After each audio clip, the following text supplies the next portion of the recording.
பல நூறு வண்ணம் ஒன்றாக சேரும் ஓவியம் போல சேர்ந்திருப்போம்.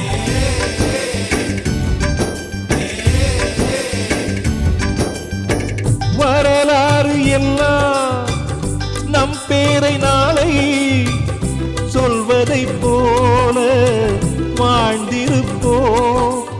எங்களுக்குள்ளே வளைந்திடுவோம் நாணலை போல்தானே.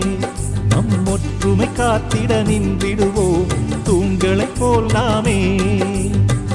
அடைமழையாக பெய்யும் சந்தோஷம்